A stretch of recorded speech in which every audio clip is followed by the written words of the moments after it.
il y avait le câble en travers de l'Allier, donc qui permettait effectivement d'accrocher le bac et de le faire traverser. En dessous de Vavre. Ah, c'est pas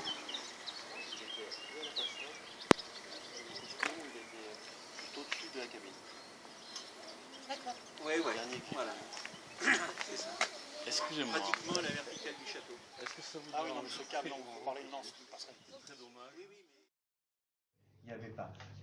À Chapeauroux ou à Condres, qui se trouve donc de l'autre côté, un peu plus haut là-haut, vous avez effectivement, vous n'avez pas cette enclave. Donc en fait, si on était arrivé, on aurait pu se faire massacrer au milieu du gué. Tandis que là, il était gardé de chaque côté. C'est ça l'intérêt. À chaque fois qu'il y a, et vous avez la même chose à côté de Langeac, avec une enclave, effectivement, du Velay dans le Gévaudan. De manière à ce qu'effectivement on puisse passer le gué en toute tranquillité. Après, on ne vous garantit rien, hein, que les choses soient claires, mais vous avez passé le fleuve sans avoir été inquiété de l'autre côté. Petit détail, d'ailleurs, je pense que vous le confirmerez, je pense qu'il devait y avoir un droit de péage, très probablement, qui était payé évidemment au seigneur de Vavre, il va sans dire. Hein. On ne passe pas gratuitement quand même. Sinon ça se saurait. Et donc là, parce que je sais que le curé du Brignon, lui, il payait le bac. Hein. Le passage, il le payait, même encore en 1800, hein. Donc en 1700. Donc le problème, il est simple, je veux dire, c'est vraiment quelque chose qui est important, c'est l'enclave Velave en territoire qui détermine. Et pendant longtemps, on a ergoté sur la distance entre Saint-Paulien et ici. Et effectivement, si on prend bien le tracé que j'ai fait, on obtient effectivement bien la distance exacte. Et la table de Peutinger est très peu, je dis bien très peu, inexacte. Il y a très peu d'inexactitude dessus. Hein. Pour autant qu'elle date de 1450, pour la première mouture en tout cas, elle est très peu inexacte. Il y a très très peu d'erreurs. C'est après la façon dont elle est présentée qui est un petit peu, puisqu'elle est présentée en longueur. Autrement dit, on a écrasé en fait volontairement un petit peu la géographie, quoi, en quelque sorte. Mais si on s'en tient uniquement aux détails, donc Ruessium jusqu'à Amberitum, on passe effectivement par Condat et on a bien les bonnes dimensions. Les bonnes, sachant que c'est l'équivalent de 1 km 451, le 1000 passum. Hein? Donc il suffit de multiplier, je crois que c'est 17 000 passum de mémoire, et on passe donc les 32 km. Et alors, quelle est la similitude ou les parentés qu'on peut avoir entre le chemin de César et la voie Bollène? Alors, le chemin de César et la voie Bollène sont deux voies identiques. Hein. C'est exactement la même chose, c'est une nomination. Simplement, il faut penser qu'après 450 ou 60, nos systèmes ont fait qu'on a créé ce qu'on appelle des compendiums. Alors, le compendium, c'est quoi? C'est tout simplement une bretelle d'autoroute. Vous avez une route principale, les voies romaines ne traversent jamais les villages, jamais. Hein? Ça, c'est impératif, et il doit y avoir un décagement de 30 pas de chaque côté. Ceci pour permettre simplement, en cas de déplacement, de se mettre en forme de tortue pour les légions romaines. Hein?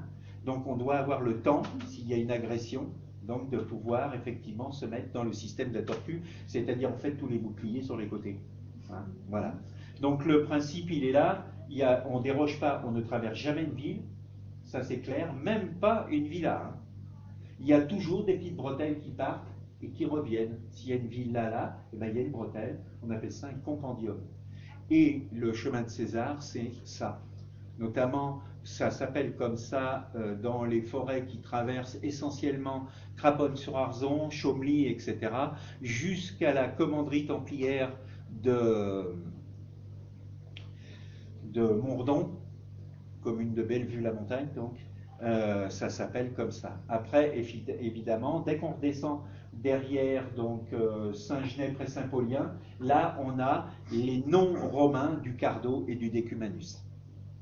Voilà, donc le cardo étant la ligne droite qui va traverser la ville cette fois-ci, hein, et le décumanus, celle qui la croise à angle droit d'est en ouest. Voilà, donc ça c'est le principe. On les retrouve d'ailleurs à Saint-Paulien, hein. Ces deux rues-là, on les retrouve. Il n'en reste pas grand-chose, mais on les retrouve assez facilement. La place du marché Vial, par exemple, c'était le forum.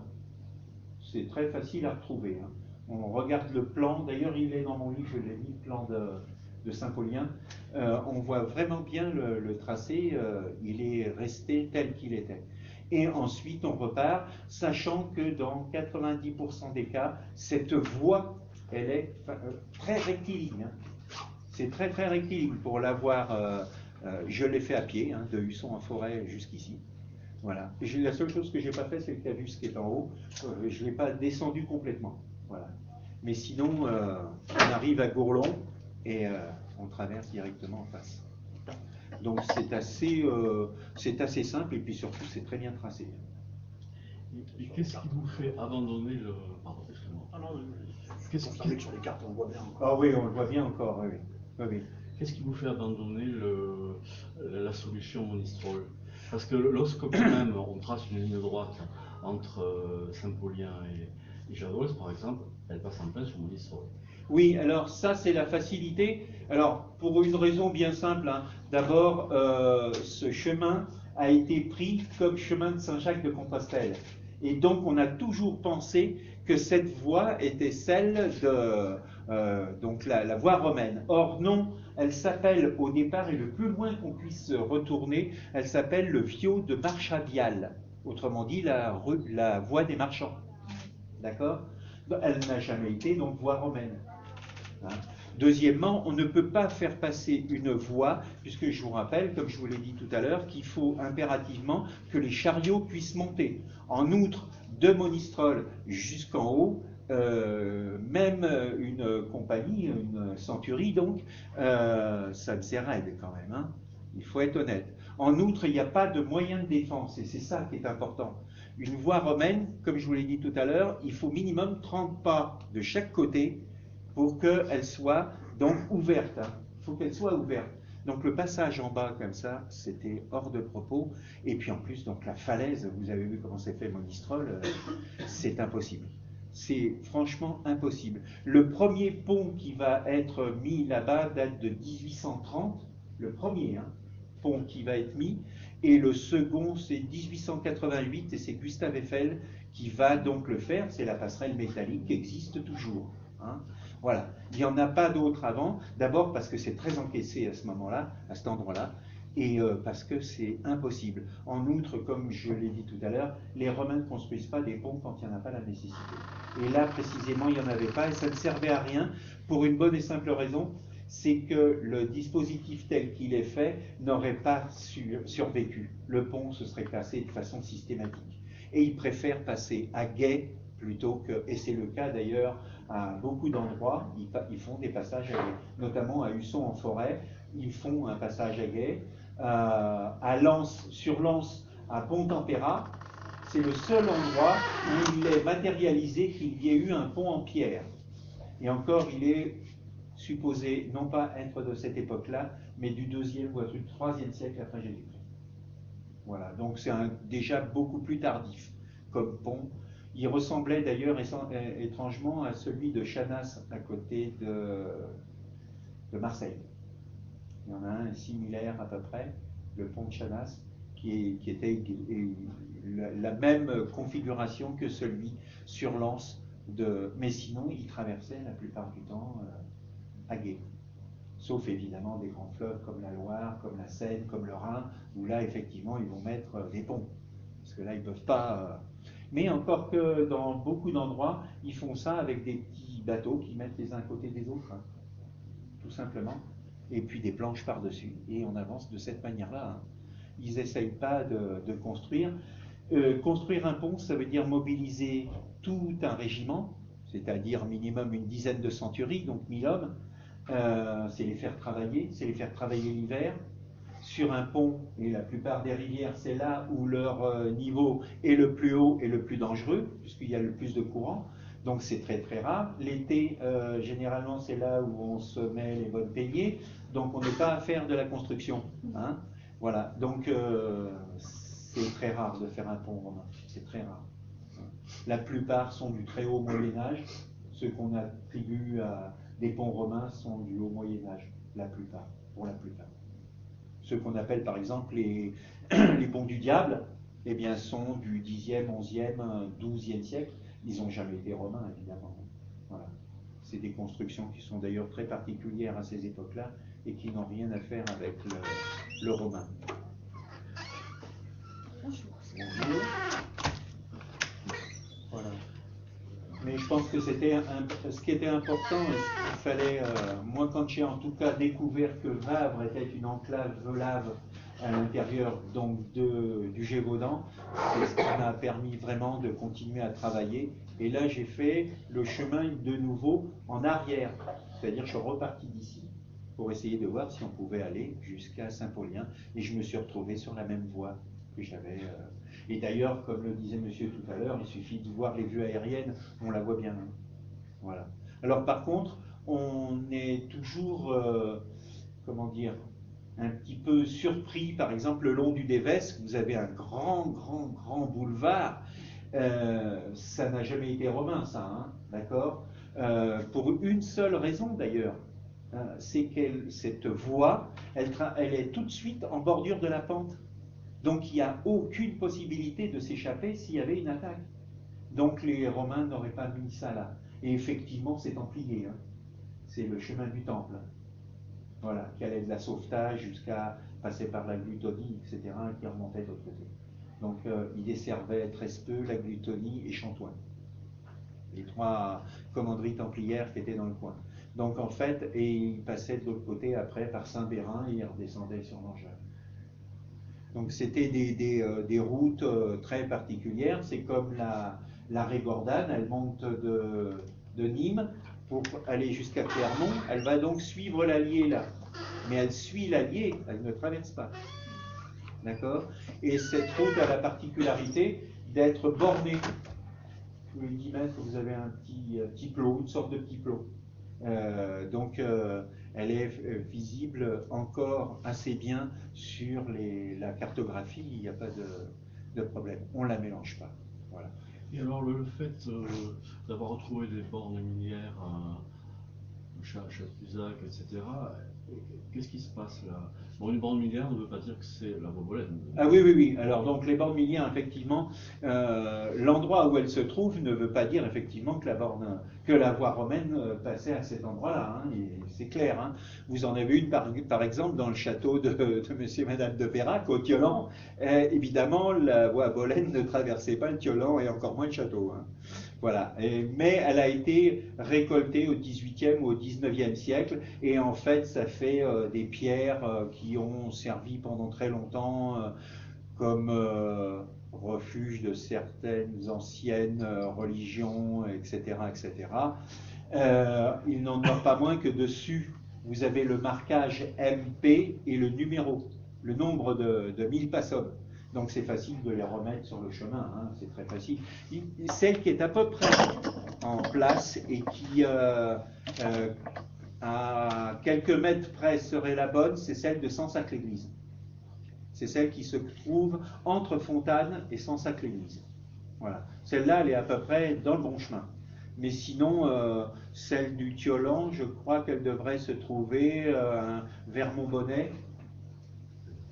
Il y en a une qui devrait se trouver vers Bins, etc., etc. Donc la particularité de ça, c'est que il y en a que 6 de visibles, hein, enfin authentifiées. La 7e se trouve au musée d'art et tradition populaire de Husson-en-Forêt, mais elle a été grattée, ce qui fait qu'on ne peut pas lire la totalité de ce qui est écrit dessus, et notamment le nombre de 1000. Théoriquement, ça devrait être 0.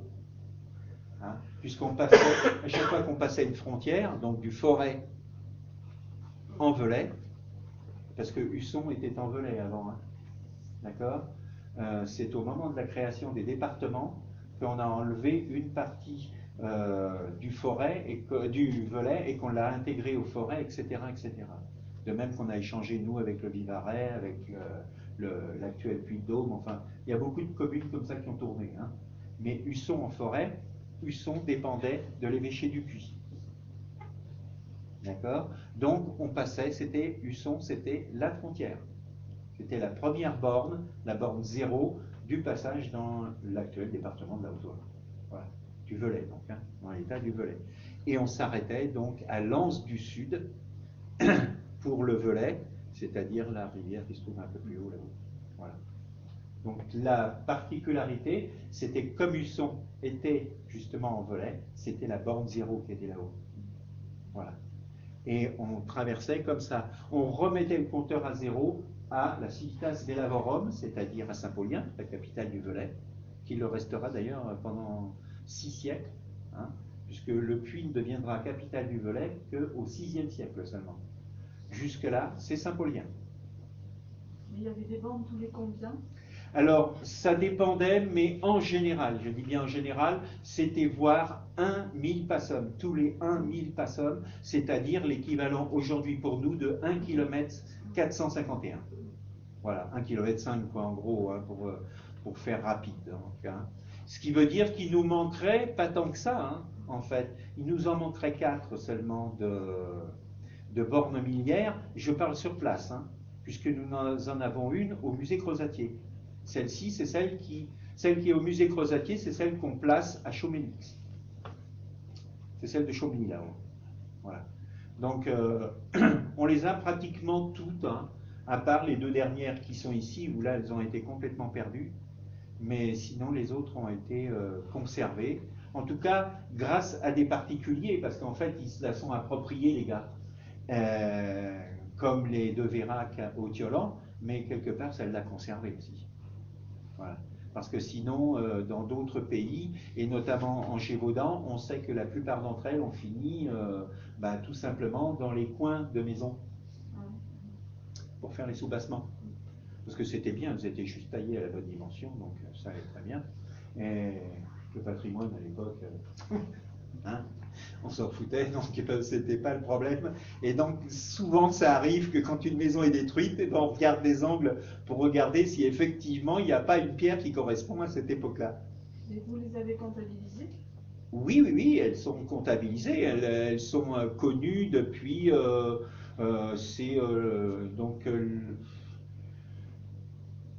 oui, 1850 à peu près, où on a vraiment... Alors l'avantage de 1850, c'est que on a eu une personne donc, qui a mis une sorte de papier calque dessus et qui après, avec un charbon, a passé dessus. Ce qui fait qu'en double, on avait l'écriture qui était... Parce que c'est quasiment invisible.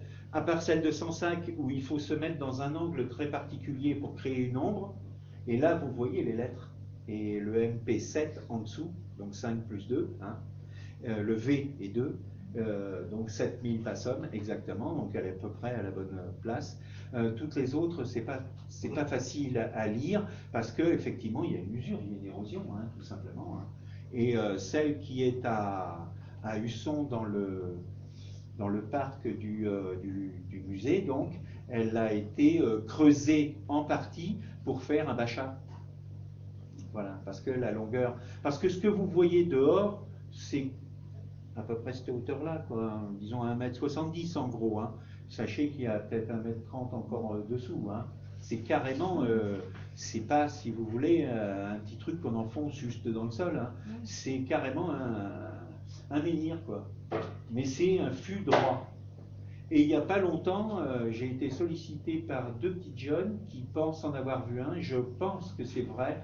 Et il se trouverait assez haut d'Allègre. Voilà. Et il était dans un coin de parcelle. En fait, vous avez 4 murs qui partent de chaque côté, et vous avez ce truc qui est droit dans le milieu. Le problème, c'est qu'il semble être à l'envers. Il faudrait le tourner dans ce sens-là pour peut-être avoir... En fait, les écritures sont peut-être dans le sol. Voilà. C'est ça. Mais c'est bien taillé comme un millière. Ça, c'est clair. C'est très très simple, c'est pas du tout un dolmen, c'est brut. La pierre est brute. Là, on voit que c'est vraiment bien travaillé, bien taillé. C'est un fût. Elles étaient issues La même carrière? C'est tout Ah non, non, tout non, la non, même non, pierre? non, non, c'est très différent les uns des autres. C'est vraiment très différent. Il y en a, elles sont en granit, il y en a d'autres, elles sont en scorie soudée, donc volcanique. Il y en a d'autres qui sont dans d'autres systèmes de pierre. Non, non, je pense qu'ils devaient tout simplement se permettre de faire ce genre de truc à l'endroit précis où ils étaient, parce qu'il fallait la transporter après, hein, quand même. Hein. Donc la pierre devait être taillée sur place, donc ils prenaient quelque chose sur place, tout simplement. Hein. Voilà. C'est ce qui fait d'ailleurs qu'il n'y en a aucune des 6 qui soit de la même, ni de la même couleur, ni de la même taille, ni voilà. C'est très étonnant, mais ils faisaient les bornes à l'endroit où ils étaient, quoi, tout simplement. Hein. Donc ils prenaient la pierre sur place. La seule chose qu'ils n'ont pas fait, c'est en prendre en basalte, hein, d'abord parce que c'est une pierre très dure, et pour la tailler ou pour écrire dessus, là, c'était quasiment infaisable. Donc ils n'ont pas pris cette pierre-là. Mais sinon, la plupart qu'on trouve avant et après Husson, jusqu'à Craponne-sur-Arzon, elles sont en granit. C'est un granit très fin. Donc ça se taille vraiment bien. Et ça marquait. Donc la partie que vous n'avez pas peut-être étudiée, c'est au-delà de Vambre. Et ensuite, Ah non, après, non, non, j'y suis voilà. pas allé. Voilà. Est-ce que vous avez quand Et même je des- n'ai des pas fait pistes non plus ou- avant Husson en forêt, parce qu'il y a un monsieur Oui. qui l'avait fait, que je connais très bien d'ailleurs. Et donc on en a discuté pendant longtemps, et lui, il s'était arrêté à Husson justement, puisqu'il est forésien, lui. Donc voilà. Et moi, j'ai fait le volet, je laisse le Gévaudan. Alors, pas de piste de travaux qui vous... Non, parce que là, alors pour 2 raisons essentielles. Hein. La première, elle est économique, c'est simple, ça oblige à faire pas mal de voyages en voiture, hein, puisque tout ce qui est Gévaudan a malheureusement migré à Mende. Donc bonjour pour aller voir les cadastres, ils sont là-bas, ils ne sont pas ici. Tout ça, donc bon là effectivement ça a ralenti singulièrement les recherches. Et puis deuxièmement, après, ça m'avait déjà pris 3 ans pour faire ça. Je ne me voyais pas en remettre 3, voilà.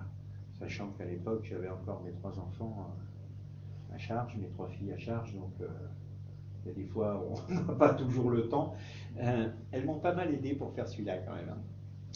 Parce que, petit détail technique, j'ai tourné 32 cadastres napoléoniens et tout ce qui va avec, de 32 communes le long de l'Allier pour trouver, et évidemment dans le reste du département. Hein. Donc au total, entre elle et moi, on a dû tourner à peu près l'équivalent d'une 50aine de communes. Voilà. En notant à chaque fois, quand on voyait un toponyme, moi j'avais fait un planning en quelque sorte, avec les toponymes Boulaire, Boulaine, Boléna, etc., etc., l'Estrade, enfin tous ces noms, la Romaine, Chemin de César, etc. Donc dès qu'on les retrouvait dans les cadastres napoléoniens et dans les relevés d'impôts, puisqu'à l'époque ça se mettait comme ça, hein, on mettait confrontant de tel endroit à tel endroit, et bien à ce moment-là, on a, oui, tourné une 50aine de communes du département. Voilà. En restant quand même sur le sud, hein, puisqu'on n'avait pas de raison d'aller plus loin, hein, quand même. Mais oui, heureusement qu'elles m'ont donné un coup de main à un moment donné, parce que ça nous a fait surtout tourner pas mal de papiers, pas mal de cadastres aussi, parce qu'il a fallu faire pas mal de photographies, pas mal d'empreintes, parce qu'hélas, dans le livre, vous ne les avez pas, mais moi j'ai 2 classeurs épais comme ça à la maison, où j'ai effectivement toutes les photographies des cadastres originaux, parce que je me suis dit que si un jour on contestait la chose, je pouvais quand même apporter les preuves. Voilà. Donc ça fait quelques kilos, ça aussi on les balade pas quand on veut, hein. Mais en l'occurrence, donc tout est prouvé. Certaines d'ailleurs des preuves sont là-dedans.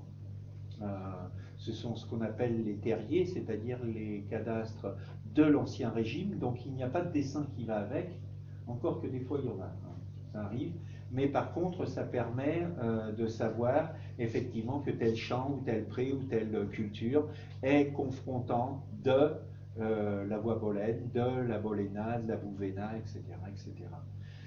Petit détail d'ailleurs, ce terme de Boulaine, Bouvaine, etc.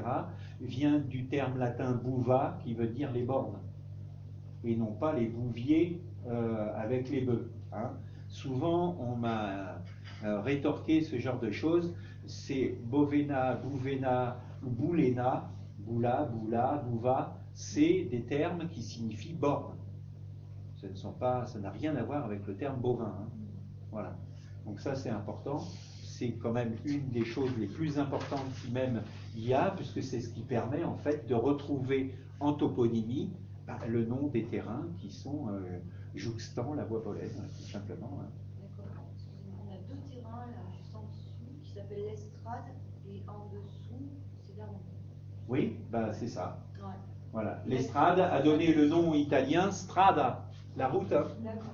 Bah oui, hein, ça vient du latin. Hein. Donc l'estrade, strada, à partir du moment où vous avez un estrade quelque part, vous avez un passage de voie romaine.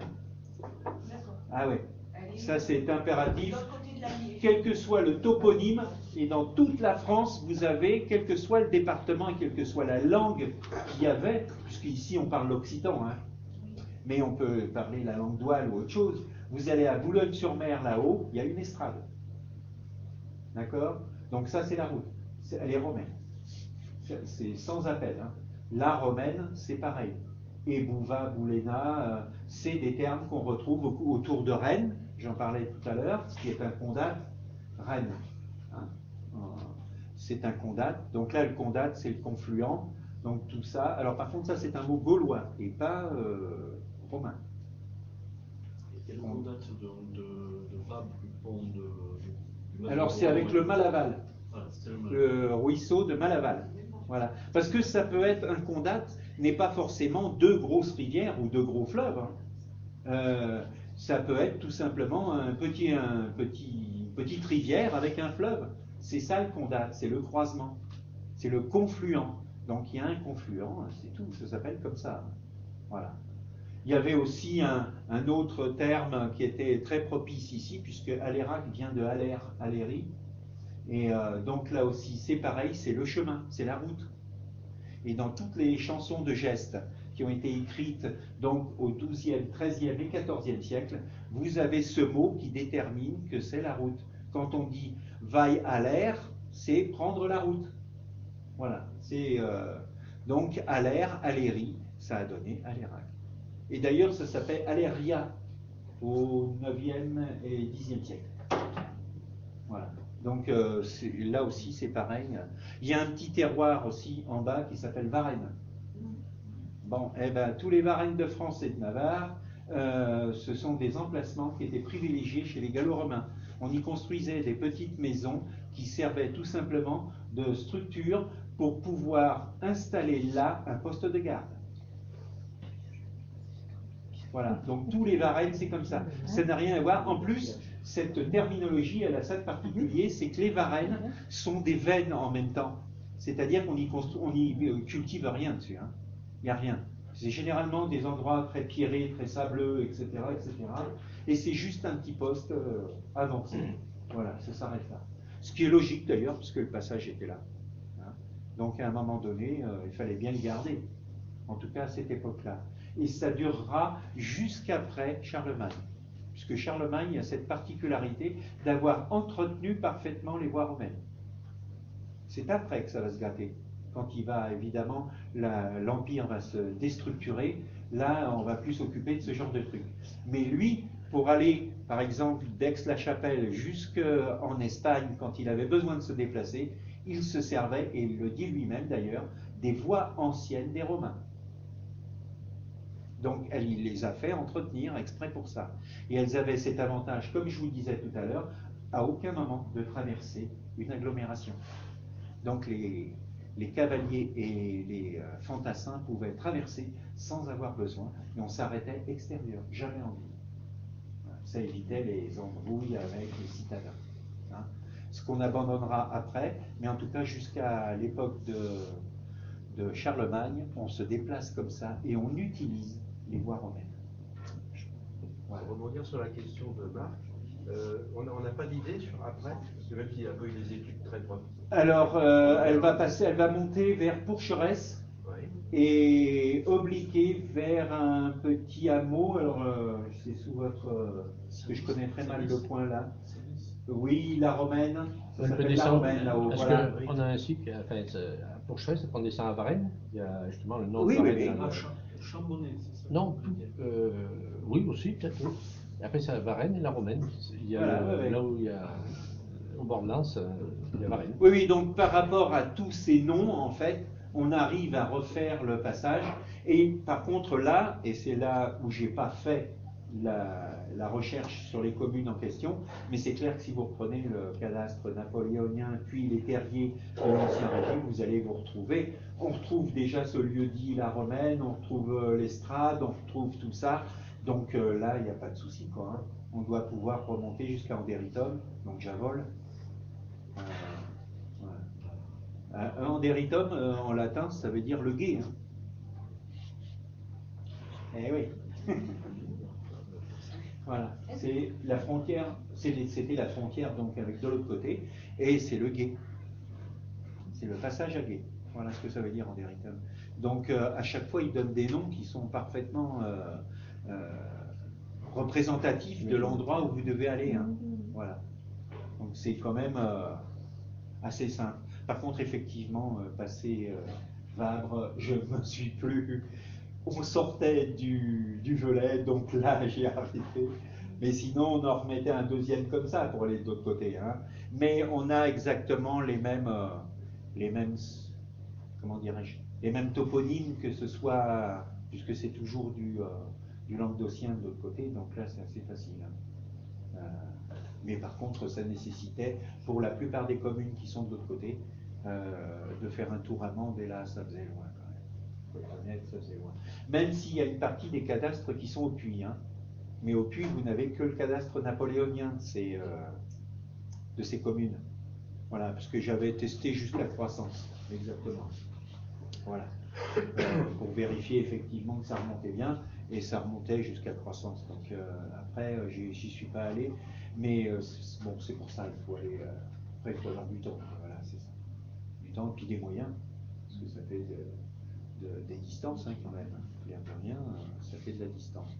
Ça fait pas mal de sous en photo aussi, ça fait, enfin, etc., etc. Donc on cherche des membres, parce qu'on va constituer une petite association. On cherche des membres, des broussailleurs, Baliseurs, fouineurs, voleurs, fouineurs, moi, ça c'est le mot fouineur. J'avais une question. Est-ce que les montées ou les descentes, ils les faisaient plutôt droite ou plutôt... Alors non, ils ne les font pas pour une raison bien simple, c'est qu'au-delà de 9-10%, un chariot ne peut pas monter. Les ongulés ont cette partie, donc les chevaux et les bœufs, ont cette particularité d'avoir la force sur les épaules de devant. Hein, tirent. Donc ils doivent prendre appui au sol avec les sabots. Et le problème, c'est qu'au-delà de 10%, eh bien, c'est trop haut, ils ne peuvent plus prendre appui. Voilà. Sachant que l'effort primaire sur ces animaux, c'est les deux pattes de devant. Les deux pattes d'arrière revenant simplement pour assurer. Elles ne poussent pas, contrairement à l'idée qu'on s'en fait. Hein. Donc les Romains qui connaissaient très bien ce sujet, parce qu'ils en avaient marre de porter leur pactage, alors ils les faisaient porter par des bœufs généralement, ils avaient tout simplement créé ce qu'on appelle un cavus. Le cavus, c'est tout simplement ce qu'on appelle nous, aujourd'hui, les épingles à cheveux. Hein, voilà, on descend comme ça. Et à la sortie du petit hameau de Arsac, là-haut, vous avez le cavus qui descend à Gourlon. Voilà. Il y est, je l'ai fait, alors là je le connais, je l'ai fait. Donc là, je peux vous dire qu'il y est, enfin à moins qu'il y ait un bulle qui est passé par là depuis le temps, mais sinon il y est. Et donc il y est de la même façon, mais vous en avez partout ces trucs-là. Par exemple, quand vous êtes, pour moi, par exemple, qui suis aujourd'hui le régisseur de la Roche-Lambert, du château de la Roche-Lambert, vous en avez un aussi pour monter à Marcillac. Puisque sinon, la pente, elle est trop raide et vous ne pourriez pas faire monter des chariots. Voilà. Donc, quand vous pensez que la marquise de la Roche-Lambert, Hélène de Lestrange, a fait rentrer au château 1000 quartiers de pierre, c'est-à-dire l'équivalent de 960 tonnes, inutile de vous dire qu'il fallait bien que le cavus soit là, sinon aucun chariot ne serait monté là-haut. Hein. Voilà, c'était clair, le problème était vite réglé. Alors évidemment, on ne mettait pas une tonne dans chaque chariot, ça va sans dire, mais quand même avec 5 ou 600 kilos, il fallait que les bêtes le tirent. Hein. Et vous pouvez mettre 4 bœufs ou 6 bœufs devant, ça ne change rien, si la pente est plus de 10%, vous ne montez pas. Voilà. Donc c'est pour ça que vous voyez souvent ces choses-là qui sont, si vous ne les voyez pas, c'est que la route est moderne. Parce que les voitures, elles peuvent monter plus de 10%, les camions aussi. Voilà. Mais sinon, si on a pris les anciennes voies et qu'on les a simplement élargies à ce moment-là, bah d'ailleurs, vous descendez, quand vous descendez là de la côte pour arriver à Aléras, vous avez bien les deux systèmes, il y a 3 épingles. Hein. Donc c'est pour couper la descente. Alors on appelle ça un cavus, exactement, en latin. Voilà. Donc ça, je l'ai expliqué dans le livre parce que c'est pas évident. On ne se rend pas compte aujourd'hui, par exemple, quand on voit le Tour de France, notamment dans les Pyrénées ou dans les Alpes, on voit ce système de lacets. Voilà. Eh bien, oui. Eh bien, le problème, c'est simple, hein, c'est que ça date des Romains, ces routes-là. Elles ont été simplement refaites et réentretenues. Mais c'est eux qui l'ont tracé au départ. Parce qu'aujourd'hui, on n'aurait pas tracé ça comme ça, si ça avait été le cas. Voilà. On serait monté beaucoup plus rapidement. Certes, on ne serait pas monté à 17-18%, mais on aurait quand même passé beaucoup plus rapidement que de faire ce système. C'est logique, parce que quand on monte dans un bois, on monte jamais plus loin après. Eh ben oui. On fait tout comme ça, ça repose, c'est mauvais dire. Eh ben oui. Puis c'est pas le même pied qu'il y en a plus. C'est ça. Donc ils n'étaient pas bêtes, hein. Non, non. Alors, ils avaient donc inventé ça. Par contre, leur virage, c'est ça qui était rigolo, c'était que les virages étaient bien plus grands que le reste. Ils étaient plus larges. Pour une bonne et simple raison, c'est que nos amis les Romains n'avaient pas inventé le timon articulé. Et que le timon de leur char était fixé droit dans le char. Ce qui fait que ça demandait donc un volant pour tourner beaucoup plus important. Voilà. C'est pour ça qu'ils vont faire la conquête des Gaulois, qui vont leur donner cet outil, le timon articulé. Voilà. Parce que les Gaulois, eux, avaient déjà le timon articulé, et ils avaient le dolium, c'est-à-dire le tonneau. C'est eux. Ils vont nous piquer ça aussi. Bah ouais. Voilà. Mais c'est vrai. C'est assez étonnant de voir que dans leur conquête, ils ont pris que les choses intéressantes d'ailleurs. Mais c'est ce qui leur a permis de faire très vite par contre. Parce qu'à partir du moment où vous avez un timon articulé, vous pouvez aller beaucoup plus loin et beaucoup plus vite. Voilà. Et alors, pour faire dans le sensationnel, est-ce qu'on peut dire que le premier évêque du Puy qui est allé faire Compostelle est passé par ici? Alors, il y aurait des chances que oui. Gottesal, c'est comme ça qu'il s'appelle, un nom à coucher dehors. Voilà. Alors, d'ailleurs, il y a plusieurs orthographes. Hein. Mais oui, c'est possible. C'est possible qu'il ait suivi la voie romaine à cette époque-là, puisqu'il faut penser que Saint-Jacques de Compostelle, c'est fin 13e hein, seulement. D'accord? Donc début 14e même. Mais les premiers pèlerins, voilà. Mais les authentiques, hein. Voilà, après, avant, on ne sait pas trop quand même. Hein. Mais après, il y a eu le passage. Et là, effectivement, ils passent, eux, par Saint-Privat et Monistrol. Là, il n'y a pas de souci. Mais ils rattrapent bien le petit bout après pour traverser le Gévaudan. Hein. Ils rattrapent ici hein, la voie qui redescend sur Rodin, hein, l'Estrade. Voilà. Ça, c'est... Des questions?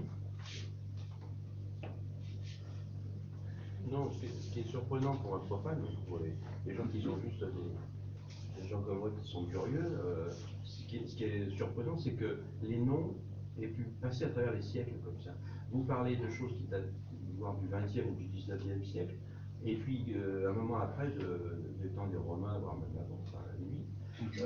Et moi, ça m'épate toujours de voir que ces noms, lieux de lieu-dit, cette toponymie, aient pu suivre comme ça. Alors, c'est très facile à comprendre. Ça, c'est très simple.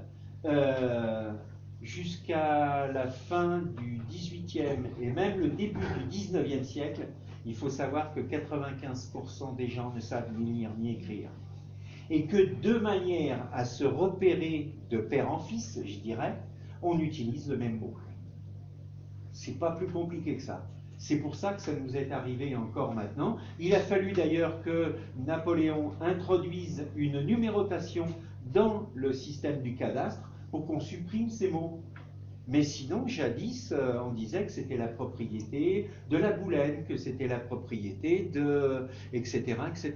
Et donc, il y avait tout un tas de noms comme ça qui déterminaient les noms de terrain. Et on l'a gardé jusqu'à Napoléon.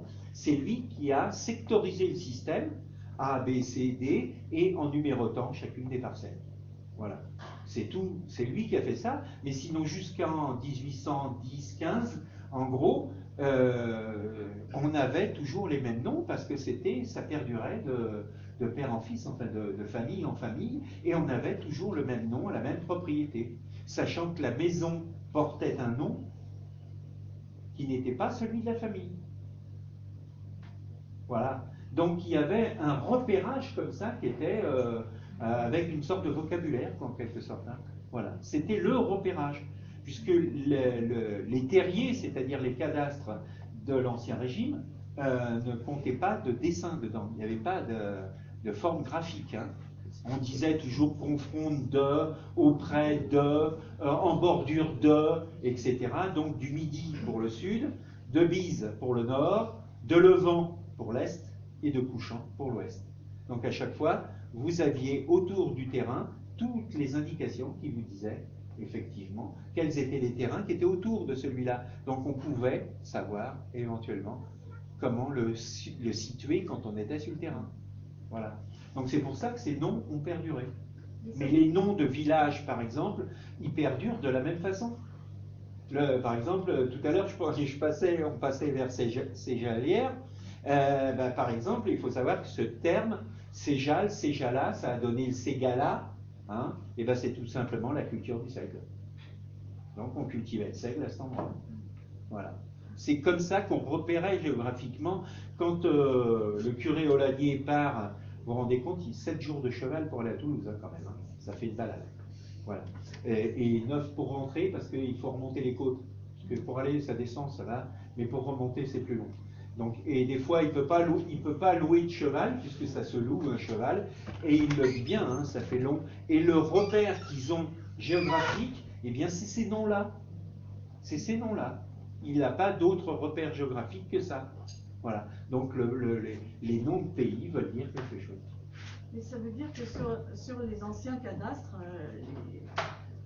les parcelles sont beaucoup moins nombreuses et beaucoup plus vastes. Hein. Elles n'étaient pas. Si elles sont aussi, des noms à chaque mais fois, elles sont pas. C'est pas présenté de la même façon qu'aujourd'hui. Mais c'est à peu près les mêmes tailles. Sauf qu'aujourd'hui, on a donc mélangé 2 ou 3 parcelles pour arriver à en faire une plus grande. Mais par exemple, vous prenez un peu plus haut là-haut, sur les collines, vous avez ce qu'on appelle les listes. Ils appelaient ça comme ça. C'est toutes les petites bandes qui partent du sommet de la montagne et qui vont jusqu'en bas, comme ça. Voilà. Chaque propriétaire avait sa liste, c'est-à-dire sa petite descente. Et effectivement, on les retrouve très bien aujourd'hui. Et ça, vous les retrouviez déjà. La liste, on disait, quand vous voyez sur les titres de propriété, la liste de Jean, la liste de Pierre, etc. Confronte la liste de Marc. Donc ça voulait dire que la bande était à côté de celle de Marc, et ainsi de suite. Voilà. Donc ça, effectivement, vous regardez les cadastres napoléoniens, et là, vous retrouvez tous ces indices-là. Vous retrouvez tout ça. Après, évidemment, sur les cadastres napoléoniens, il y a des chemins qui n'existent plus aujourd'hui, qui ont été fermés, évidemment, hein, ou par les agriculteurs eux-mêmes, ou par les services de la DDE, hein, et des routes qui ont été déplacées. Mais dans l'ensemble, vous retrouvez tous ces toponymes. Mais les premiers cadastres, c'est... Alors, les premiers cadastres datent de 1200 et quelques, c'est ce qu'on appelle un terrier. Voilà. Le terrier, c'est-à-dire la localisation de l'habitation, hein, tout simplement, et des propriétés. Donc, les plus importants qu'on ait aujourd'hui de terriers, pour ce qui concerne la Haute-Loire, c'est ceux de Chalancon, de Polignac, de la Roche-Lambert, puisque celui de la Roche-Lambert, on le remonte à 1368. Le premier officiel, hein. Voilà. Mais j'en ai retrouvé pour là qui était beaucoup plus ancien que ça. Hein. Il y en a qui remontent à 1200. Là, effectivement, le Seigneur a eu besoin à un moment de faire un état des lieux en quelque sorte et de dire tel terrain c'est à moi, tel terrain c'est à moi, ça je l'ai loué à un tel, etc. etc. C'est pour ça qu'on donne d'ailleurs des noms à ces terrains de manière à pouvoir les repérer. Par exemple, le Couder. Le Couder, que tout le monde connaît, eh ben c'est un terrain qui appartient au seigneur, mais qu'il met à la disposition de tout le village pour pouvoir y faire paître les animaux. Voilà, et tout ça comme ça, quoi. Le four banal, tous ces mots, effectivement, sont des situations géographiques qui vous permettent de pouvoir vous repérer. Si vous arrivez dans un coin, rien que ces noms-là vous permettent de vous situer géographiquement. On appelait l'aire, par exemple, L apostrophe A-I-R-E, une aire, hein, et ben c'est tout simplement le cimetière. Il est autour de l'église. C'est ce qu'on appelle l'aire. Voilà. Etc. Tous ces mots-là, quand on dit je vais à l'air, ou l'ost, L apostrophe H-O-S-T, aller à l'ost, c'est aller au jardin. C'est un jardin. Voilà. Donc tous ces mots-là sont restés, ils sont restés jusqu'à nous, hein. Ils sont restés jusqu'à là. Maintenant, évidemment, on n'utilise plus ce genre de mots, hein. Encore que les notaires les utilisent de temps en temps, hein. Parce que tout simplement, les papiers sont rédigés comme ça. Voilà. Quand ils vous disent que c'est la succession des Oirs c'est les héritiers, les Oirs. Donc le terrain de Loire, L-O-I-R, ça n'a rien à voir avec la petite bestiole. C'est le terrain qu'on a hérité. Vous voyez? C'est pas du tout la même chose. Il n'y avait pas des Loirs qui habitaient là, hein. Voilà, c'est le terrain que l'on a habité. Parce qu'effectivement, après, comme je vous le dis, 95% des gens ne savent ni lire ni écrire. Donc la plupart du temps, dans les cadastres, on retrouve tout ça écrit phonétiquement. Voilà. Donc après, il faut quand même déchiffrer, mais Loire, L-O-I-R-E, L-O-I-R, on comprend tout de suite que c'est pas le fleuve et la... Voilà, c'est simplement un héritage. Donc c'est le terrain qu'on a acquis par héritage. Donc tous ces mots-là, ils viennent et on les a encore aujourd'hui, hein. Voilà. Il y a beaucoup de terroirs qui sont issus de ce genre-là, tout simplement, hein. Donc c'est très vieux, parce que Condat, c'est un mot gaulois, donc vous mettez moins 200, 250 en gros, et il est toujours d'actualité. Voilà. Par exemple, Condat et Rennes, comment c'est passé de l'un à l'autre?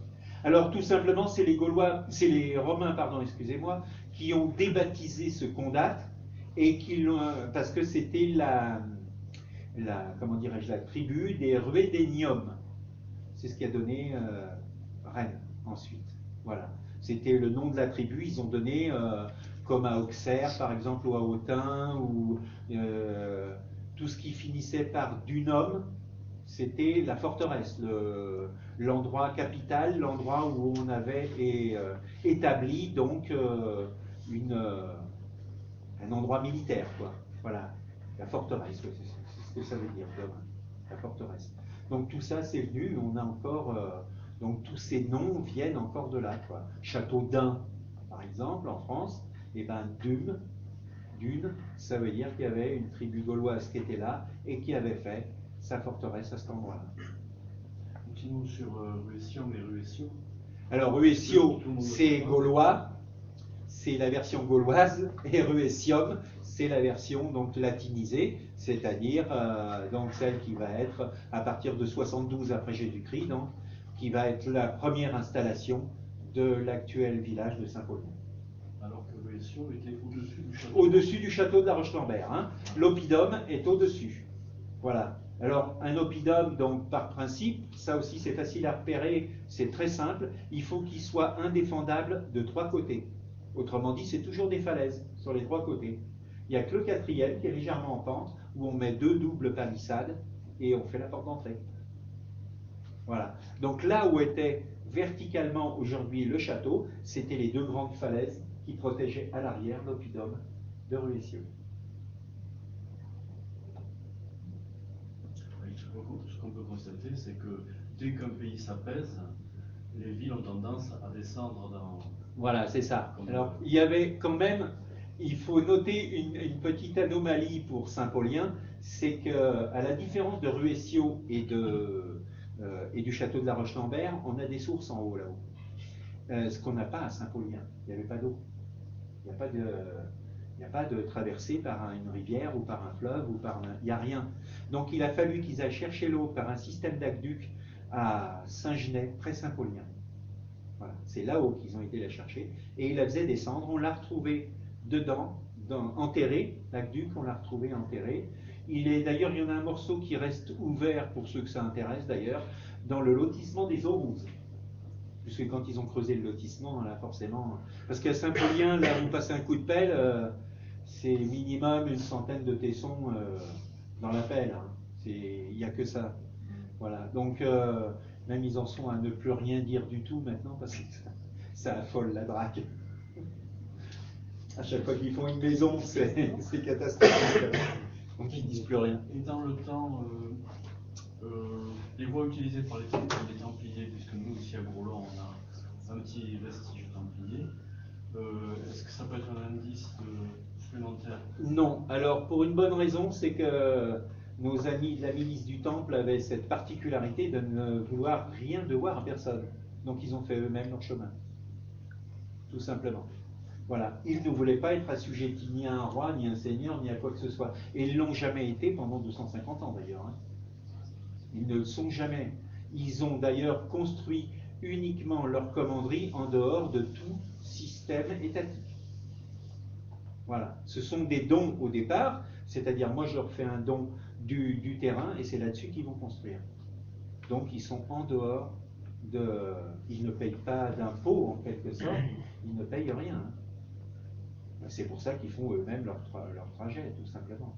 Alors pour en revenir au pont, qu'est-ce qu'on peut imaginer à l'époque de la Voie ici à l'Eras? Donc un gué? Ah, c'est un gué, oui. C'est un gué. Il devait être aménagé d'ailleurs. Je pense que si ça serait un petit peu compliqué, mais quand l'eau est la plus basse possible, ce sera avec une paire de bottes de bien regarder les pierres qui sont dans l'eau, qui sont infiltrées dans l'eau, et sur certaines, comme ça arrive par exemple sur l'Anse à Pont-Tempéra, on voit les marques des roues des chariots. Eh oui, quand ils passent toujours au même endroit, les chariots. Donc on voit les marques sur la pierre. Et ça, c'est facile. Hein. J'en ai à La Roche-Lambert, je peux vous montrer. Il y en a quand on descend au château, on voit bien les marques sur les pierres. Hein. Voilà, elles sont finalement, elles finissent par se. C'est qu'elle a tellement été tourmentée ici l'Allier. Ouais, voilà. Alors évidemment, il y a eu plusieurs crues consécutives, donc peut-être que ces pierres ont été déplacées, mais quoique la plupart du temps, quand même, les Romains et les Gallo-Romains faisaient des trucs assez volumineux quand même. Hein. Ils n'avaient pas peur de déplacer des pavés assez importants. Donc il n'est pas impossible d'en trouver. Par contre, il faudrait, parce que là, moi, je ne sais pas à 100 mètres ou peut-être à 500 mètres près à quel endroit ça passait juste à ce moment-là. Donc il faudrait regarder. Mais il n'est pas impossible qu'on puisse découvrir des pierres qui soient marquées comme ça, qui soient dans le lit de l'Allier et qui soient marquées. Il n'y a pas d'eau de toute façon à cet endroit. En été, toute la longueur du passage, il n'y a pas d'eau. Alors, on devrait pouvoir sans se mouiller les pieds, sans se mouiller. Il y a deux endroits comme ça dans la plaine de la Voie. Donc il y a la Varenne, où il y a 20-30 mètres, où il n'y a pas d'eau. Ça, hein. Plus maintenant, parce qu'avec nos sacs, on a d'eau tout le temps. À l'époque, il y avait ça d'eau, on marchait sur les cailloux qui sortaient de l'eau, on ne se mouillait pas les pieds. Et à bas, dans la passerelle. Voilà. Il y a aussi un endroit là où on donc peut là, on pourrait, je pense, ou alors simplement en grattant un peu pour voir comment c'était en dessous. Elle y a creusé, elle en a ramené d'autres. Oui, voilà. Je pense que les cailloux qui étaient là-haut, ils sont là-bas en bas. Oui, enfin, c'est possible. C'est possible, là c'est possible. Mais sinon, sur certains endroits où ça n'a pas été aussi méchant, je vous dis par exemple le passage de l'Anse, on voit très bien où les chariots descendaient, parce que c'est là où les roues freinaient, et de l'autre côté où on prenait donc la pelle, on voit aussi de quel côté, et on voit ces deux traces qui remontent de chaque côté. Hein. Donc ça, on voit bien les passages quand même. Est-ce que vraiment ici c'est une voie importante pour qu'il y ait tant de trafic? Oui, au départ elle s'appelle Via Agrippa. Hein. Ah. Oui. Donc c'est le général Agrippa qui va donc générer le système routier à partir de Lyon. Il va faire 5 voies importantes et la deuxième voie la plus importante, c'est donc celle-ci qui allait jusqu'à Toulouse. Hein, puisqu'elle fait Rodez, Toulouse, et après on rajoutera Bordeaux. Voilà. Mais alors comment ça se passait là-bas? Ça se divisait vers Bordeaux ou Alors ça se divise, oui, il y a une partie qui part vers donc le Pays Basque, et puis une autre qui va vers Bordeaux. Voilà. Puisqu'on avait des contacts directs avec l'Espagne, enfin l'Espagne, la Lusitanie, le Portugal actuel, puisque ça s'appelait pas comme ça à l'époque. Hein. Voilà. Donc il y avait effectivement, mais jusqu'à Toulouse qui était un gros centre, ça oui c'était important. Et ça le restera d'ailleurs tout le temps. La commanderie hospitalière qui est en bas à Bourlon, est-ce que ça... Qui se soit installé là, c'est pas impossible que ça ait un intérêt, pour une raison bien simple, c'est que eux, ils n'ont pas été plus stupides que les autres, ils ont pris les voies qui existaient. Donc ils ont fait un poste, disons, de transition. Ce qui est troublant, ce que vous disiez, moi, quand j'avais recherché, Gourlon dépendait de la commanderie de Montredon, et la cloche de Gourlon d'ailleurs a fini à Montredon, et Montredon, comme par hasard, est au bord, voilà, de la voie romaine. De la voie romaine, voilà. Donc ça veut dire que, mettons que les chevaliers arrivaient là le soir, avant de passer le guet, eh ben, ils étaient dans une habitation, tout simplement. Alors, est-ce que c'était une vraie commanderie? Est-ce que c'était une grange? Là, on n'a pas de document. Voilà. La seule chose qui est sûre pour l'identification, c'est la pierre qui est dessus, sur laquelle il y a la croix patée. Hein? Et la présence d'une chapelle. Voilà. Donc ça, effectivement, et deux textes un petit peu écrits en mauvais latin, qui décrivent la commanderie de Bourlon. Mais sinon, pour m'être un petit peu intéressé à ça après, c'est clair qu'ils vont essayer de se mettre sur des endroits où il y avait déjà des systèmes de communication. Là encore une fois, ils ne sont pas stupides. On prend souvent les gens du Moyen-Âge et même de la Renaissance pour des demeurés. On est loin du compte. Ils ont très largement utilisé les choses qui étaient, ils les ont modernisées, ils ont fait d'autres voies, etc. etc. Donc, vous prenez par exemple la sauvetat, hein, on dit en rigolant la sauve-toi, mais c'est ça. Hein, c'est un endroit où on pouvait, en cas de problème donc militaire, technique, climatique, se mettre à l'abri. C'était ça, sauve-toi. C'était ça. Voilà. Donc là, donc il y avait une voie qui allait jusqu'à là-bas. Voilà. Elle passe là ici, de Dévès, et elle va directement jusqu'à là-bas. Voilà. Donc après, effectivement, là on vous rétorquera qu'il y a par exemple de la Régordane à partir de Pradelles, il y a une voie qui va directement au puits, mais elle est beaucoup plus tardive, évidemment, ce n'est pas une voie romaine. La Régordane, ça date du Moyen-Âge? Oui, du haut Moyen-Âge. Pour revenir à Condat et au cours d'eau, je pose chaque fois des questions qui m'étaient venues en le lisant et je l'ai relu il n'y a pas longtemps, parce que je savais que vous me dites. Il y a trois possibilités assez logiques. C'est Monistrol parce qu'il y a Lens qui arrive. Oui.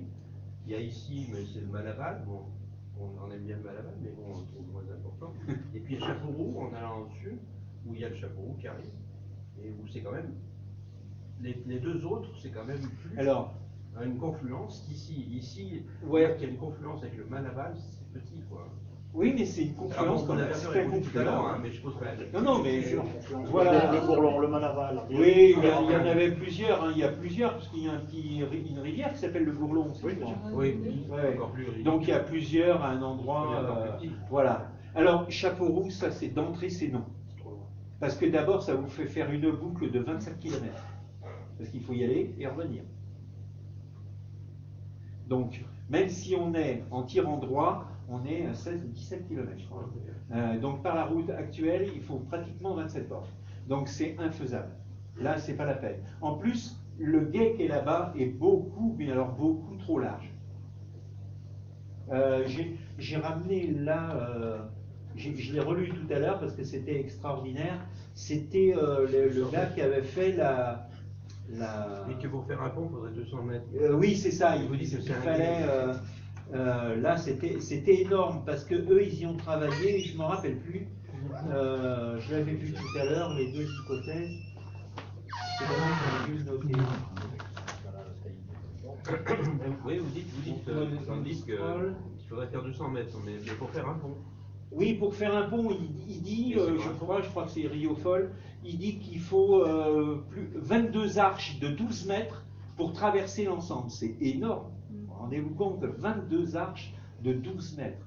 Ça fait plus de 240 mètres même de longueur. Donc c'est impossible d'aménager un gué à cet endroit-là. Et de faire un pont à l'époque romaine, encore moins, quoi. Ça n'avait pas de sens. En plus, ils vont faire un deuxième pont pour passer la route, puisque le premier, c'est pour passer le train. Perso, Chapeau Rouge, j'ai tout à fait accepté, mais alors facilement de le réfuter, parce que même aujourd'hui, on a fait des routes, et il faut ça faire la route qui descend et qui remonte. Oui. Donc, ça s'appelle pas le Nouveau Monde pour rien. Hein. Pas bien. Hein. Ouais. Par contre, Monistrol, pour ce qui est de remonter de l'autre côté, on peut quand même remonter en suivant l'Anse. Et c'est pas si abrupt que ça. Ouais, mais c'est du basalte tout le long. C'est pas taillable, on C'est peut rien du basalte faire. tout le long, là, On peut pas créer un cavus parce que là vous êtes directement sur du basalte. Ouais. Oh si, ça monte. Ah si, ça monte. Ça, ça monte pas, il y a 610 mètres de dénivelé sur 2 km. Donc ça passe, on est pratiquement à 18-19% en moyenne. Côté Escluzel, c'est impossible. L'autre côté, comme il dit, c'est il y a la vallée, voilà. mais c'est du basalte. C'est du basalte, on ne peut pas le tailler. Oui, c'est comme ça. Ah bah par l'autre. Et l'autre côté, c'est Mais du je basalte. l'avais noté, hein, mais c'est, comment dirais-je, Ah oui. je l'avais relu tout à l'heure, c'est dommage, mais pour ce qui concerne Gourlon, de toute manière, ça c'est clair, c'était évident que ça... Chapeauroux, pardon, c'était évident que c'était pas faisable. En plus, ça faisait descendre par Ouide, en très droit. Hein. Après, donc, il fallait couper droit, on n'avait pas le choix. Là. Sinon, on se reculait encore de... Non, c'était infaisable.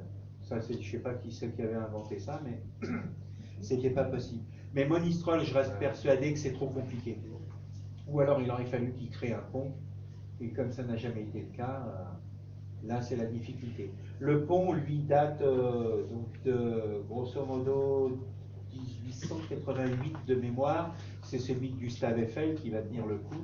Les autres, régulièrement, ils se cassent la figure. Donc voilà. Ils avaient même essayé en 1812 ou 15, je ne sais plus, de faire une passerelle en bois à un moment. Et ça n'a pas tenu non plus. Et puis ça ne supportait pas une charge. Donc non, c'était pas réalisable à ce moment-là, c'était en tout cas pas réalisable pour ce que les Romains voulaient en faire. Attention. De toute façon, elle n'est pas la liée les cours d'eau en général, c'était pas les cours d'eau qu'on a aujourd'hui. Il y avait bien plus d'eau. Oh là là, oui. C'était là, il y avait beaucoup plus de volume d'eau dans les cours d'eau qu'il y en a aujourd'hui. Hein. Ça a évolué. Ouais. Il y a eu des bas, on des voit hauts, bien, mais il y a eu des bons. Aujourd'hui, quand par exemple vous allez à passer Pont-Tempéra, vous voyez sur les bords, vous vous demandez comment ça se fait que c'est aussi creusé que ça. Et c'est l'eau qui a tout simplement baissé. Parce que jadis, c'était plus violent que ça encore. Hein. Donc les cours d'eau, ils ne travaillent pas beaucoup. Le seul moyen de fabriquer des ponts, je vous dis, c'est l'hiver. Et l'hiver, c'est là où manifestement il y a des torrents qui sont beaucoup plus importants. Donc il est hors de question de faire travailler des gars à faire des ponts dans des endroits où manifestement ça ne sert à rien. Je crois qu'il y avait eu une tentative ici d'en faire un pont et ça n'a pas duré une année puisqu'il a été emporté par une crue. 1576. Voilà. J'étais en train de réfléchir en même temps. Voilà. Donc vous voyez, au XVIe siècle, ils ont quand même essayé, ils ont tenté le pont d'arbre. Ouais. Et quand même, il n'a pas duré une année. Hop, il est parti. Donc l'Allier était beaucoup plus méchant jadis qu'il est aujourd'hui. Donc après, c'est un petit peu difficile de faire des comparaisons. Hein, quand même. Voilà. Dans votre livre, quand même, vous parlez d'un pont. Donc la crue, c'est 1789. Et en fait, vous citez le 13e, le 14e, le 15e siècle. Oui. Le même pont, avec des noms. Oui, des noms différents, oui. Mais je ne l'ai pas là. Je n'ai pas noté ça, j'ai noté surtout les passages. Là. Moi, je m'étais gardé un.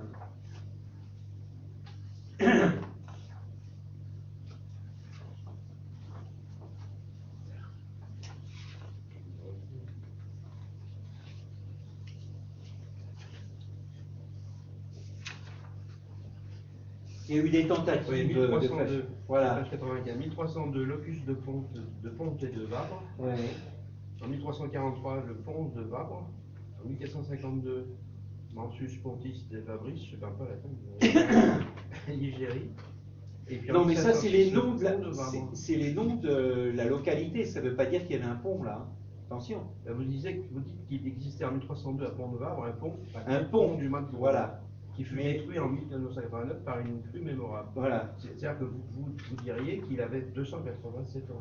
Non, non, non, il a été refait à plusieurs reprises, c'est ça que ça veut dire. Les dates successives.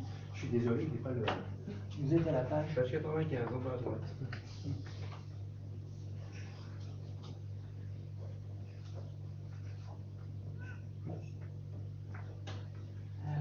Toutes ces questions, c'est uniquement pour être bien sûr que Charlemagne est passé par là. Bien d'accord.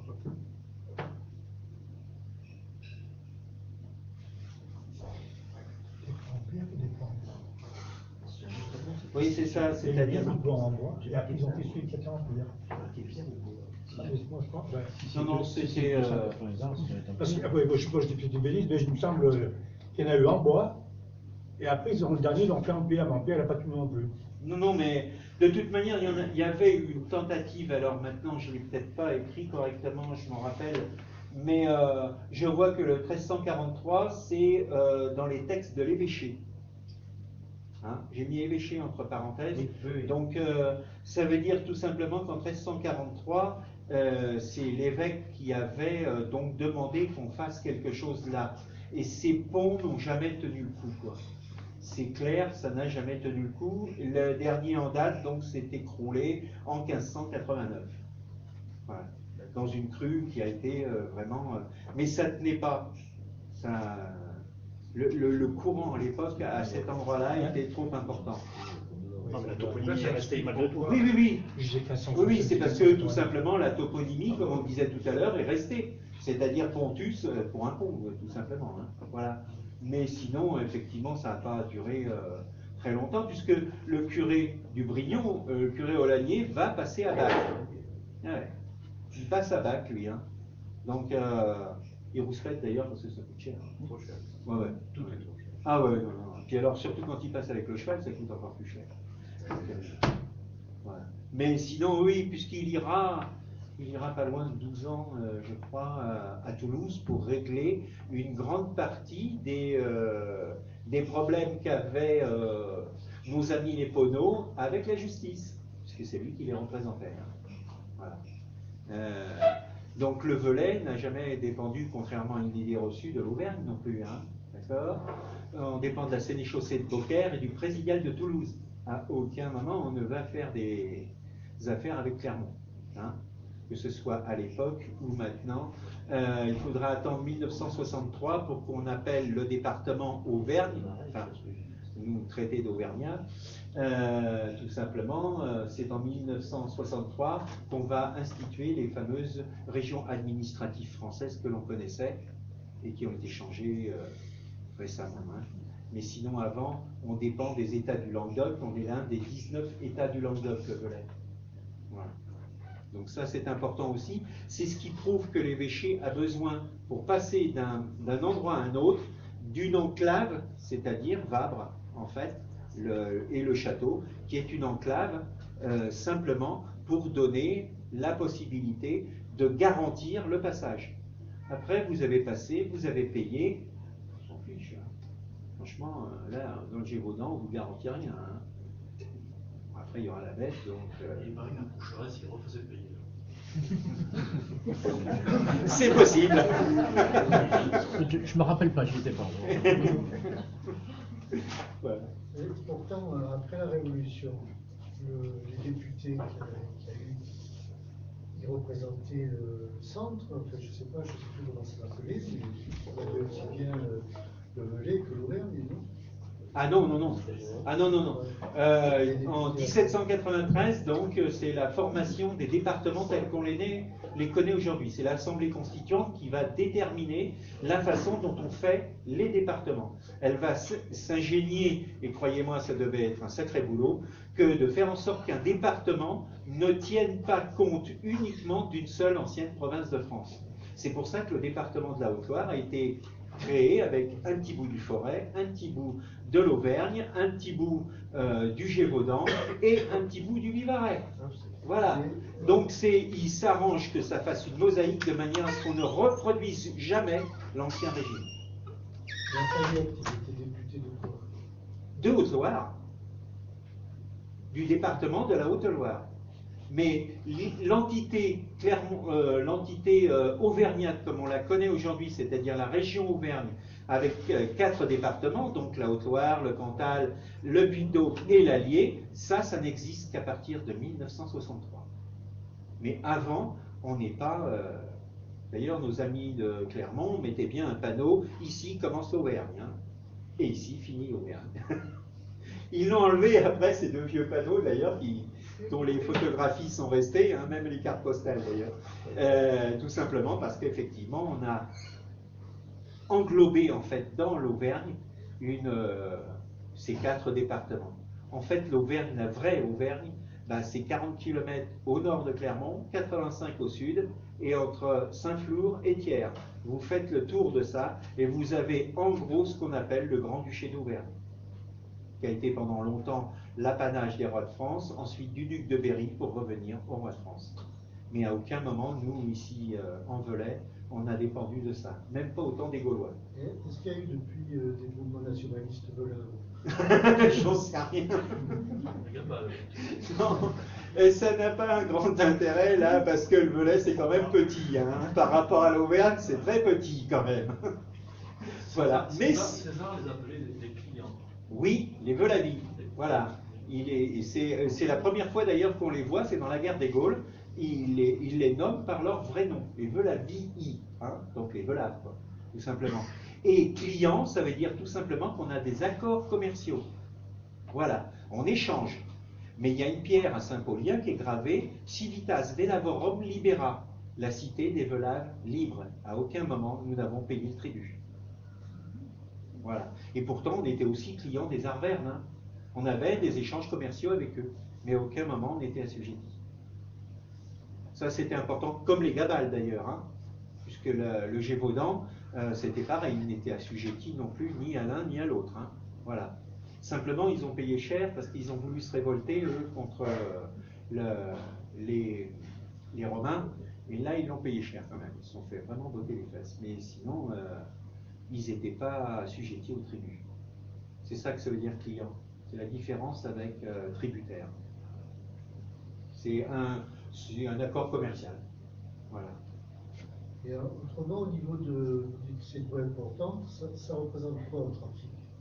Donc, qui c'est qui passe exactement? Ah ben là, vous avez tout le commerce, tout le commerce qui passe par là, les déplacements de troupes, ça c'est important, et les courriers.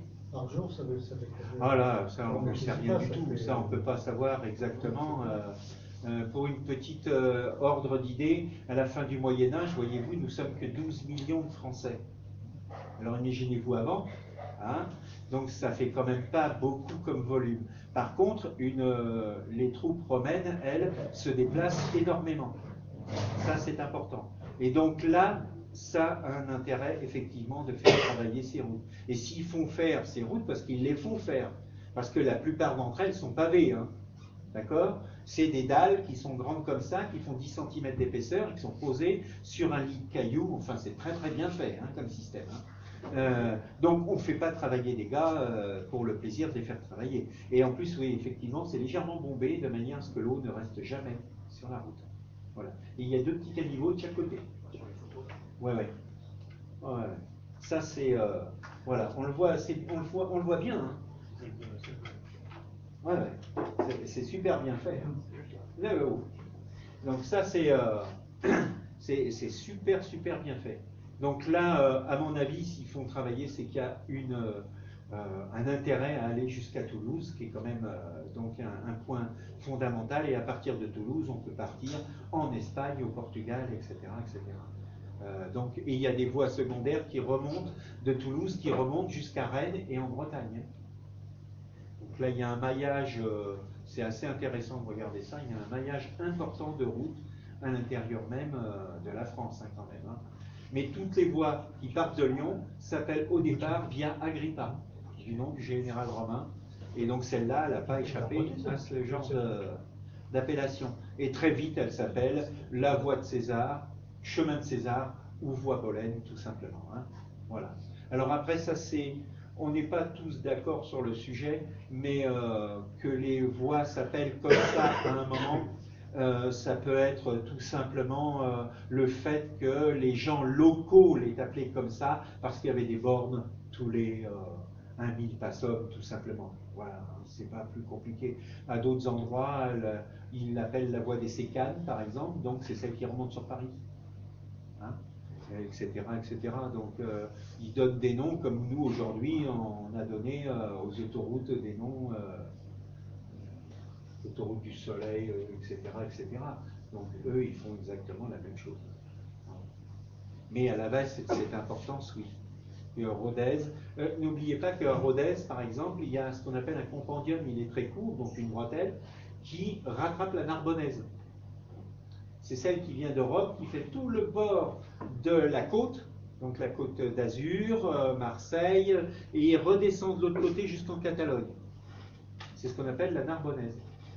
D'ailleurs, je ne sais pas pourquoi ils l'ont appelée Narbonnaise, alors qu'ils auraient pu l'appeler la Marseillaise. C'est comme ça, Narbonna. Donc ils lui ont donné ce nom-là. Et donc là, il y a des bretelles qui les relient les unes aux autres, comme ça, avec d'importance.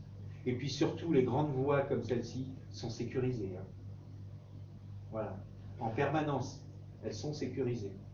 Pour nous, en ce qui nous concerne, dans la traversée du département de la Haute-Loire, après, je sais aussi que chez les Gabales, c'est pareil, enfin, donc au Gévaudan, mais quand vous avez une petite montagne qui s'appelle la Garde, c'était pas par hasard que ça s'appelle comme ça. Hein.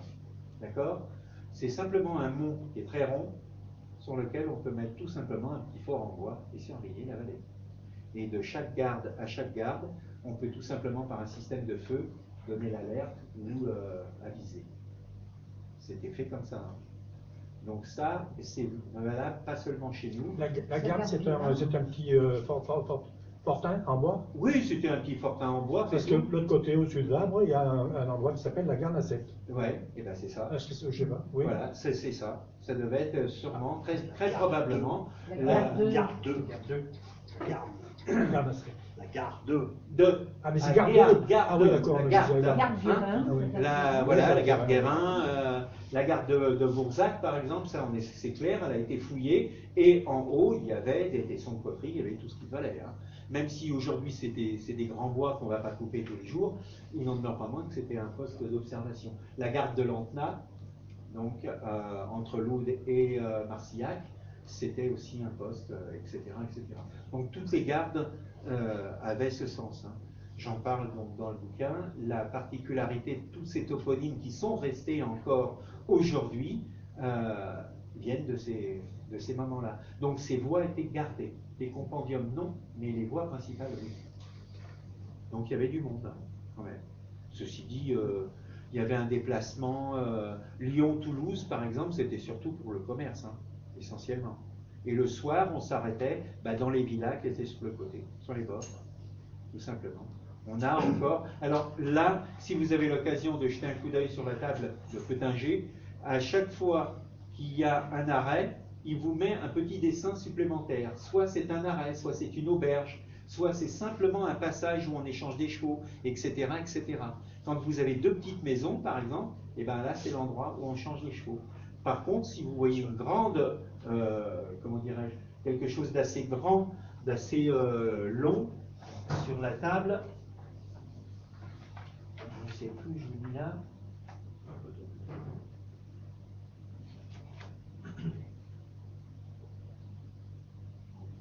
Voilà, vous voyez par exemple ça par exemple, ça représente vraiment une grande ville, un endroit vraiment, un point vraiment important, où là on va pouvoir passer du temps, etc., etc. Il y a tout ce qu'il faut. Donc c'est la carte Michelin d'époque, ça.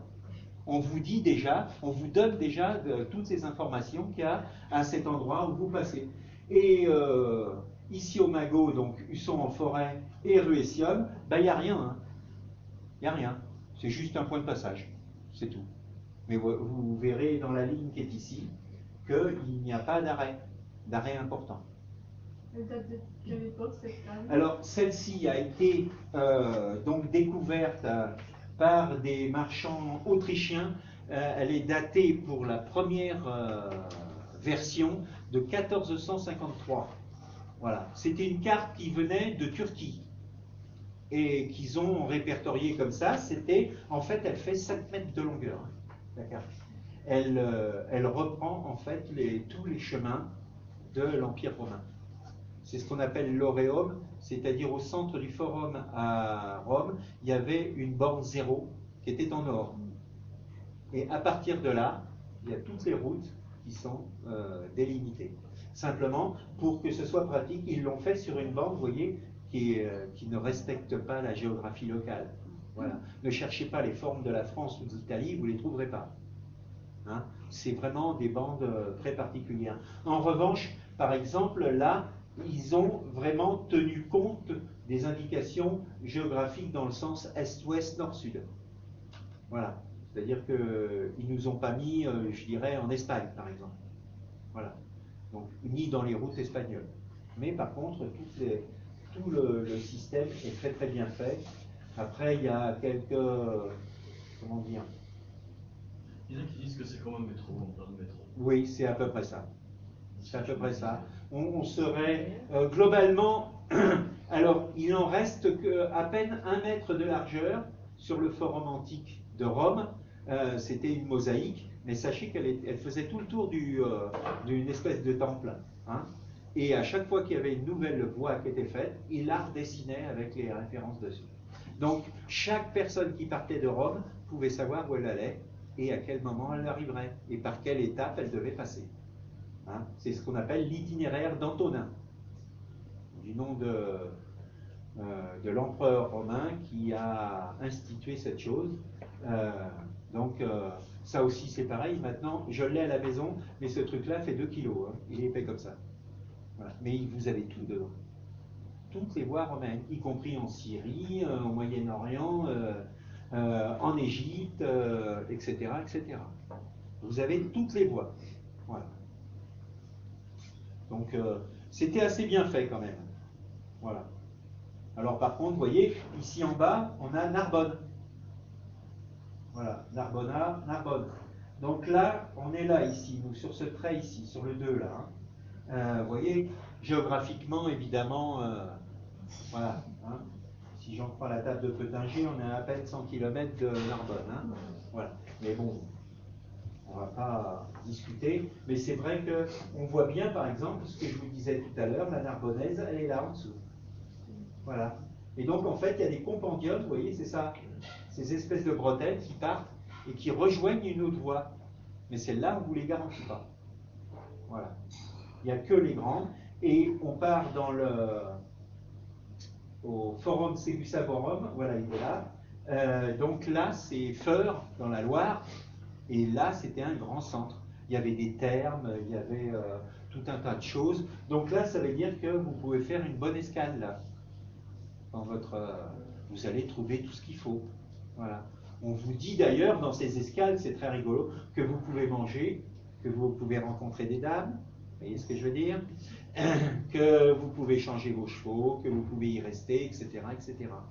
C'est vraiment comme le Michelin d'aujourd'hui, quoi. C'est assez étonnant. Comme des dames, Michelin. Pardon? Ah, il dit pas, mais... Des fois, il dit où est la lanterne, c'est pareil. Une petite question. Votre livre date d'une dizaine d'années.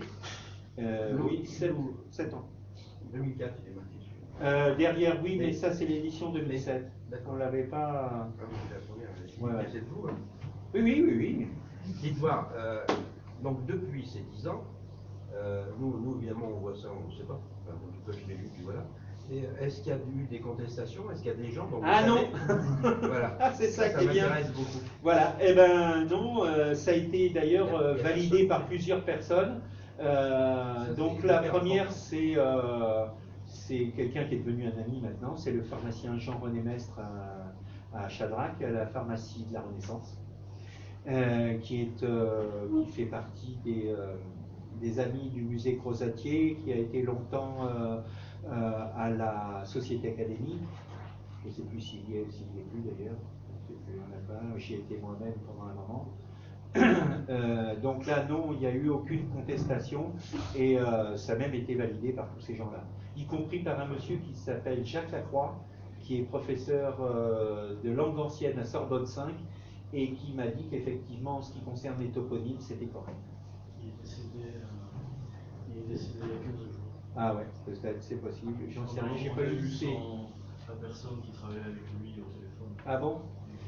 Ouais, il était déjà âgé, hein, c'est possible. Il habitait au Auxerre d'ailleurs, Auxerre. Donc voilà, ça a été vraiment... mais comme je vous disais tout à l'heure, j'ai 2 classeurs épais comme ça qui prouvent que j'ai pas seulement inventé. Hein. J'ai été chercher vraiment c'est documenté. Parce qu'avant vous, il y avait eu des gens qui ne pensaient pas comme vous. Ah oui. Mais c'est pour ça, je suis parti là-dedans tout à fait par hasard en ayant trouvé le travail d'Ulysse Fouchon, qui a été un des, comment dirais-je, une entité assez importante en matière de recherche comme ça. C'est tout simplement parce que je suis originaire de Loud, ma maman aussi, et donc de fait, lui aussi étant de Loud, hein, puisqu'il est né à Bord, eh bien, un jour je suis tombé là-dessus, je me suis dit, mais pourquoi il dit ça? Voilà. Et donc j'ai commencé à gratter, ça a duré 3 ans. Voilà. Alors j'aurais pu gratter encore un peu, parce qu'à chaque fois, évidemment, des gens m'envoient parfois en me disant, j'ai trouvé ça à tel endroit, alors j'ai gardé tous ces trucs-là, mais je vais peut-être pas en refaire un deuxième quand même. Voilà. Mais sinon, oui, c'est... Et à chaque fois, ce qu'on m'envoie corrobore effectivement le passage de la voix, etc., évidemment. Hein. Voilà. Donc ça, c'est quand même assez intéressant. Après, il y a toujours des contestations du style, par exemple, que la voix ne passe pas un Montredon, c'est-à-dire près de la commanderie templière donc de Bellevue-la-Montagne. Oui, effectivement, elle ne passe pas, elle passe à côté, mais ça n'empêchait pas. La commanderie, elle sera construite après donc le XIIe siècle, donc elle peut être même collée à cheval sur la voie, ça ne change rien. L'autre, la voie était à côté. Mais si vous avez l'occasion de le faire à pied, et d'ailleurs c'est très bien, hein, parce que le faire, par exemple, je ne sais pas, d'Orsenac, c'est-à-dire entre Husson et Craponne, vous commencez là, après Lens, Pont-Tempéra, et vous la faites à pied, c'est chouette comme balade. Hein. Et on peut suivre le tracé. Par contre, vous pouvez y aller, il est dans le tracé là. Donc, il n'y a pas de souci. Il passe vraiment que sur les grès? Ah oui, ouais. Ça c'est incroyable, mais c'est comme ça. Il y a beaucoup de choses qui sont sur les côtés, on s'en rend pas compte, mais voilà. Ouais. Tous les petits villages, par exemple, comme vous allez à Craponne-sur-Arzon, c'est drôle, hein, vous avez cette grande ligne droite qui fait presque 5 km, là, c'est la Bolène. On n'a pas été chercher plus loin pour refaire un tracé, franchement, il n'y avait qu'à repasser dessus. Et chemin de César passe à l'intérieur, c'est-à-dire dans le bois qui se trouve sur la droite.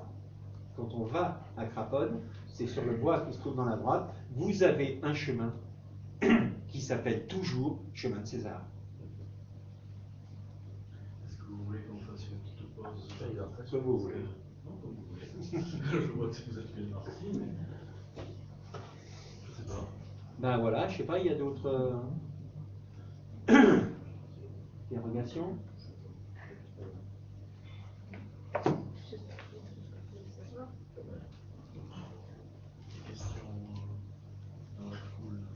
Ah ben après, ceux qui ont envie, oui, voilà. vous savez maintenant où je suis, hein. Donc voilà, il y a un site internet à La Roche-en-Vert. Là, vous posez la question. C'est aussi simple. J'ai toujours répondu. Nous allons créer une petite association de voix Bolène et on va essayer d'avancer un petit peu, d'apporter notre petits concours sur le point. Et puis, ça serait intéressant de partir un peu, effectivement, vers le Bourgoin. Parce que... Michael. C'est un peu loin, mais bon, c'est intéressant. Voir un peu du côté de Croissance et au-delà.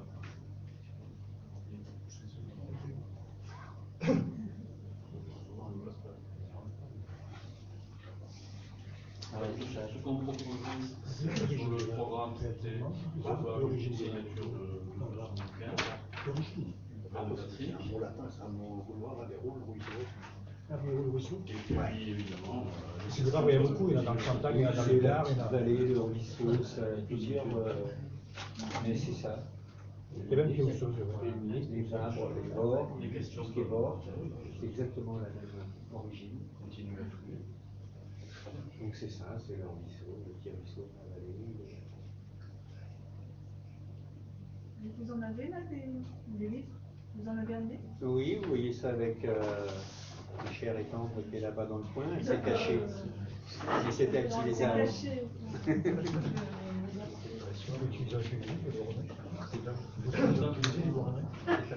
Merci beaucoup, Baptiste. Bah, c'est moi qui vous remercie. C'est passionnant, Voilà. j'espère. Ils ont utilisé les parties comme le logo de l'espace. Franchement, là.